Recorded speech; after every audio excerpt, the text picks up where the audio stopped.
The Morgantown, we break it first. WVU pride, we quench your thirst. No spin, all truth, loud and proud. Mountaineer nation, say it loud. The voice of Morgantown. VOM, Mountaineer pride, we go all in. First to the facts, last to the spin. It's the voice of Morgantown. Let's begin. And we welcome you into today's edition of The Rush Show, presented by the Voice of Morgantown Network. This is the show where I break down West Virginia and Big 12 news and analysis and takes as well in 10 minutes or less. So let's begin the show.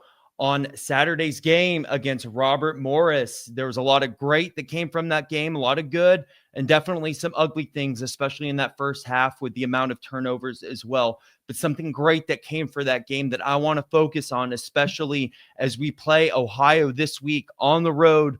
I think we're only 2.5-point favorites. That line keeps moving. Would not be surprised if it's about even or Ohio is favored on Saturday. Definitely the definition of a trap game here for the Mountaineers with Pitt on deck. But like I said, some strong stability and great things that came out of Saturday was the defense. I joked with it on the post-game show with Brad and Bernie. I wrote in one of the comments, most valuable player was Nico, but most valuable person was Zach Alley and the defensive schemes that he came up with.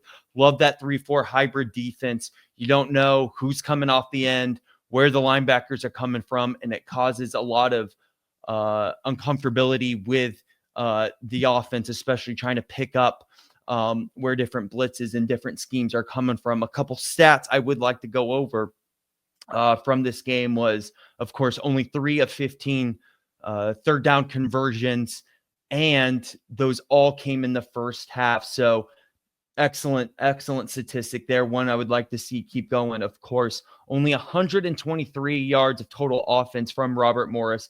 Excellent as well. Of course, they did a good job in the first half, only allowing 3 points.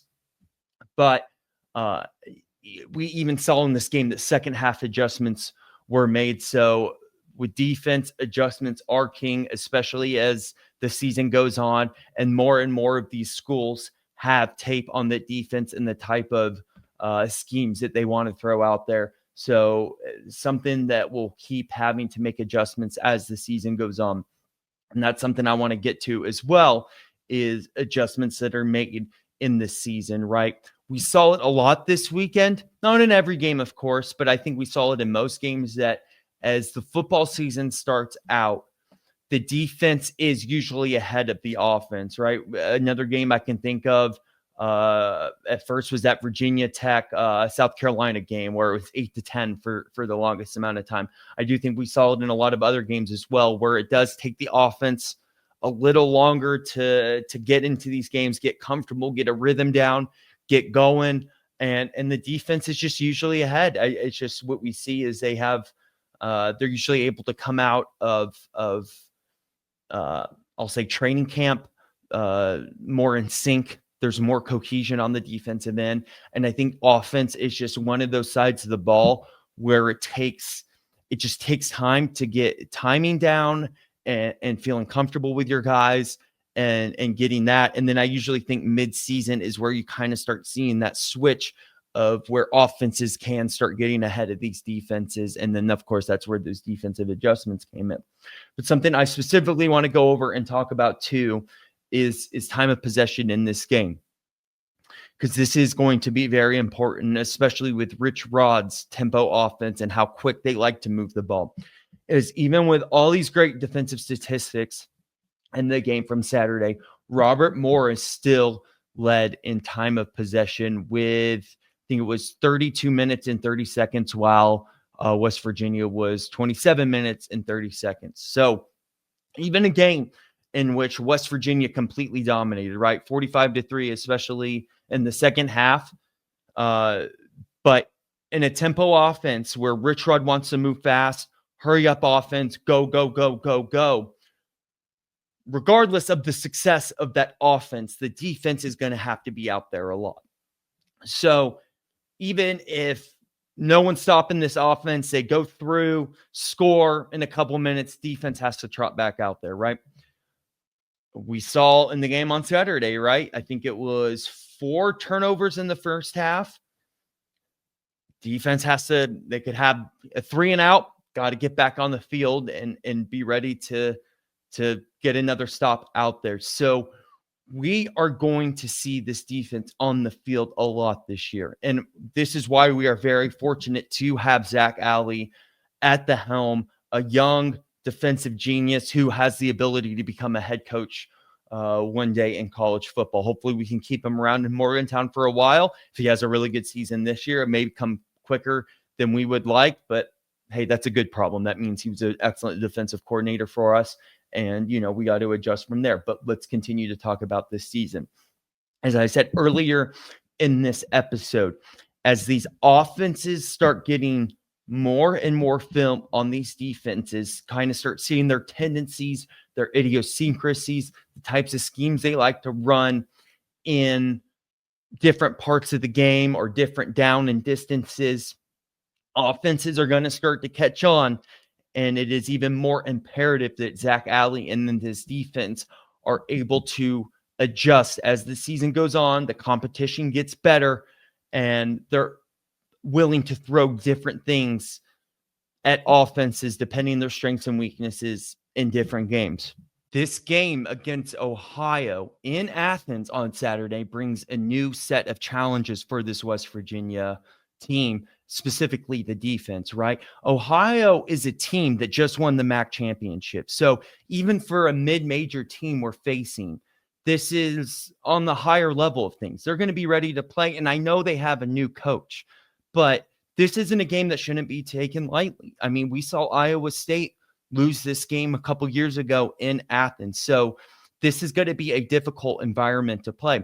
Speaking from the defensive side of things, right, is one, you're not going to have the advantage of crowd noise like you did in week 1 against Robert Morris, right?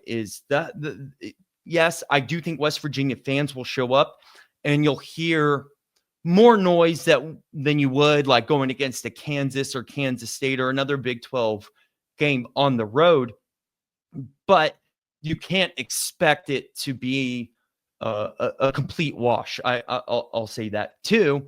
Like I was alluding to earlier in this episode, this Ohio team now has a week of film on the defense, and their offense will make adjustments, right? Film is essential in football, and that's why you see as the season goes on, the better teams, the good teams rise to the top is because they know how to make adjustments. They know how to get away from a game plan that may not be working from them, and they studied their film very well. Tom Brady, why was he great? Because he loved the film room, and it showed out on the football field. And that's what this team needs to be prepared for, and we need to be better at studying film than not only Ohio, but everyone else. Another thing too, Ohio played Rutgers on Thursday.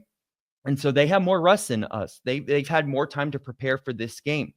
And I know they lost to Rutgers, and everyone thinks, oh, Rutgers this, Rutgers that. Rutgers under Greg Schiano is a different Rutgers. They're not the traditional Rutgers that we've seen that usually just lays an egg. 2, Ohio came back in that game. I know Rutgers won, and if someone just looked at the score, they'd be like, oh, Ohio lost. They came back, and they had a potential opportunity to win that game as well.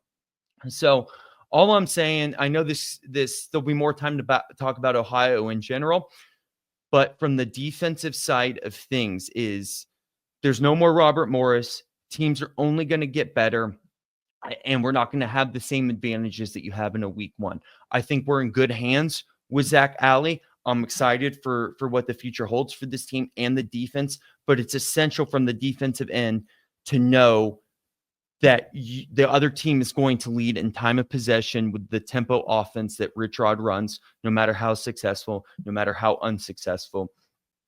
And 2 is we are going to see what Zach Alley is capable of. And I'm excited to see. He's the right guy at the helm, and hopefully he does a great job this year and sticks around for a bit. So more to talk about Ohio this week. Going to be a big week ahead, one we shouldn't take lightly. But until then, have a great weekend, everyone. Let's go Mountaineers, and I'll see you all again real soon. Thank you.